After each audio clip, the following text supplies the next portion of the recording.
Ah, guerre en Ukraine. Zelensky a limogé qui, les amis? Zelensky limoge tous les responsables régionaux du recrutement militaire. Oui, on parle à peu près de 112 personnes que Zelensky a limogé. La raison est simple, les amis.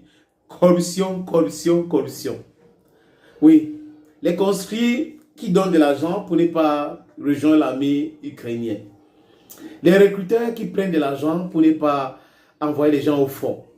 Qui donnent des certificats médicaux aux conscrits d'échapper à un possible recrutement. Quand ils voulaient lancer la guerre, ils pensaient que c'était trop facile. Les Occidentaux devaient les envoyer les hommes, les armes sophistiquées. La Russie n'avait pas ça. Oui. Mais ça me fait rire que Zelensky essaie de combattre la corruption dans son pays.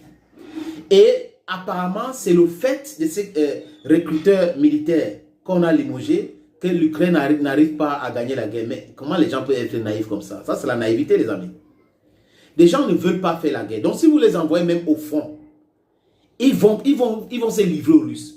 On a vu des milliers de soldats ukrainiens qui se sont livrés aux Russes.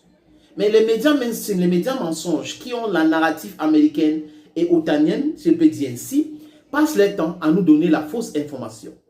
Mais par contre, il y a la vraie information. La vraie information, c'est que la Russie est en train d'avancer. La Russie est en train de récupérer Kupiansk. Peut-être dans quelques heures, la Russie va récupérer Kupiansk. Alors qu'on était en train de nous parler des grandes offensives, la grande contre-offensive ukrainienne, qui n'a abouti à rien. Qui n'a abouti à rien parce que les Ukrainiens n'ont pas la capacité. L'OTAN n'a pas la capacité de faire face à la Russie. 31 pays, ils font la guerre contre la Russie et ils ne prospèrent pas. Et si c'était contre la Libye, contre les petits pays, ils devaient montrer les muscles, on a les chars Abraham, c'est tout. Maintenant, on brûle tous ces armements-là. All this military hardware have been burnt by Russians. And we see that every day. Revenons à nos moutons, les amis. Zelensky veut combattre la corruption en ce qui concerne le recrutement des conscrits ukrainiens. Zelensky n'a pas expliqué, ne s'est pas expliqué sur les faits de corruption contre lui.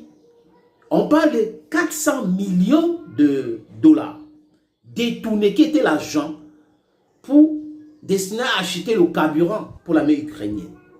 On nous parle de villas qu'il a achetées en ukrainien, alors que c'est russe aujourd'hui. Écoutez très bien, les villas, une villa qu'il a achetée en Italie et une autre villa qu'il a achetée en Londres. Et on n'a pas eu des explications. Au début de ce que les Russes appellent la grande contre-offensive et les Ukrainiens appellent la guerre et le monde entier appelle la guerre, Pandora Papers, c'était des journalistes d'investigation qui avaient fait des enquêtes et lors de cette enquête, ça a été révélé que Zelensky avait de l'argent, beaucoup d'argent dans les paradis fiscaux.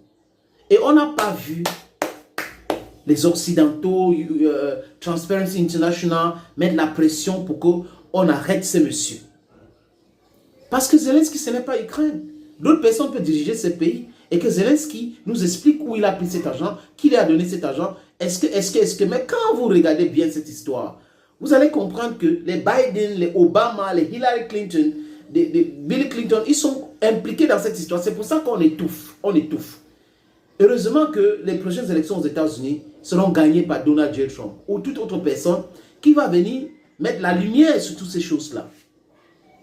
Les médias occidentaux aujourd'hui, la presse occidentale, n'est plus tendre avec Zelensky. Donc Zelensky, qui a une administration corrompue, Zelensky qui a accusé de corruption, qui n'a jamais démenti, Zelensky qui a fait arrêter le président de la Cour suprême dans son propre pays, Zelensky qui s'est mis à la gestion de la capitale Kiev alors que c'est le maire Vitaly Klitschko qui devait gérer ces affaires-là, Zelensky qui est partout, qui veut faire tout, nous parle de la lutte contre la corruption en ce qui concerne le recrutement des conscrits. 112 personnes limogées. Pour lui, selon ce qu'il a dit, il limoge toutes ces personnes-là parce que c'était le système. Il veut les changer avec qui? Il va fabriquer les nouvelles zones. Quand ces gens-là travaillaient dans cette corruption des certificats médicaux de l'incapacité, ça se passait comment? Il y a des gens qui mangeaient aussi de l'argent. Il y avait des médecins, il y avait... Comment il va créer? Il va créer ça comment pour stopper ces problèmes? C'est un problème systémique en Ukraine qui a été encouragé par les Américains et les Otaniens. Et aujourd'hui, ça touche tout le pays. on vous parle de 12 millions de personnes qui ont fui ce pays. Beaucoup de morts. Aujourd'hui, le pays qui comptait 42 millions de personnes compte aujourd'hui 18 millions au moins de personnes. Et vous pensez que les gens qui ont pris les certificats médicaux, ils sont encore là? Les certificats médicaux, quand ils ont pris, ils sont encore là. Ceux qui ont pris les certificats médicaux de l'incapacité, certainement sont partis de l'Ukraine. Et si on les oblige de faire la guerre, ils vont se livrer aux Russes avec l'armement et autres. Donc, c'est perdu, c'est peine perdue. Ce combat-là, ça montre que c'est leur dernier souffle de vie. Et il veut montrer qu'il est encore là, il existe et tout. Mais c'est fini pour Zelensky, c'est fini pour l'Ukraine.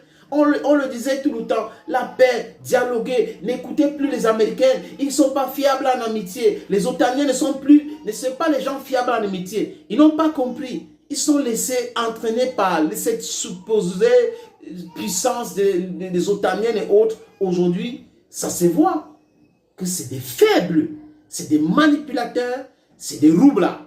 Thank you friends for watching. Bye bye.